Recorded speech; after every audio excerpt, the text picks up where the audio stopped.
What's up everyone, this is George from Your Local Musician, and today's video is going to be another tutorial for the music producers for how to best prepare for a recording session so it runs silky smooth.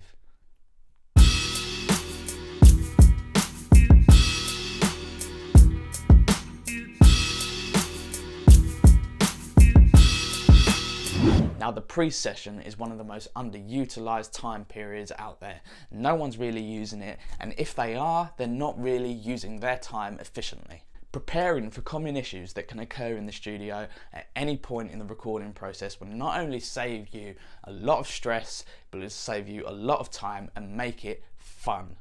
No one likes stressing out, so why would you put up with it if you can avoid it? We'll be honest, most engineers are just fucking lazy. But for the ones that do stick their thinking caps on before a session, these few tips are just for you. If you've got drums, set up your drum tracks. If you've got vocals, then set up obviously your vocal tracks. You find out how many guitarists are in the band, set up those tracks. If you do that, then you're going to save yourself an awful lot of stress and a lot of time, and you can literally just meet your artist, whether it's for the first time or the second time, and just crack on and make music.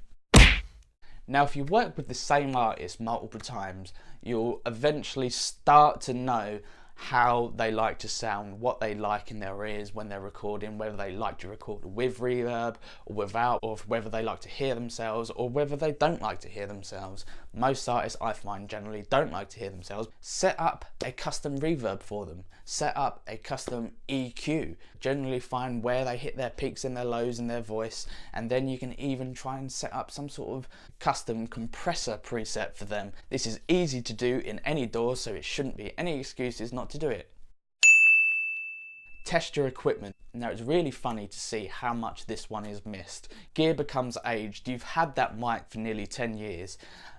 Perhaps you should be a little bit cautious of it. And now if it's a great mic, it might not ever fail you, but why take the chances? Just test your gear and make sure that it's not malfunctioning. That's the last thing that you want before a session, or it's quite embarrassing if it happens during the session and then the artist can't have their session anymore, can they?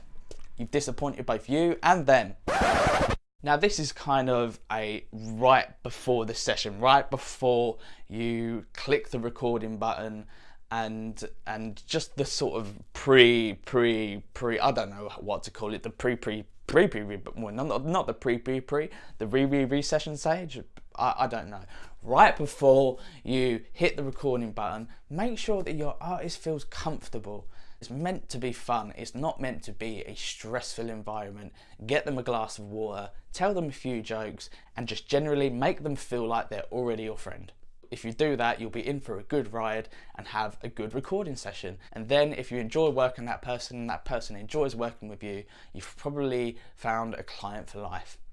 So guys, if you like videos like this, remember to smash that notification button and hit the notification bell, because if you don't, do you know what happens? You won't be notified about when I upload other videos. What? And that's not good, is it? We don't want that.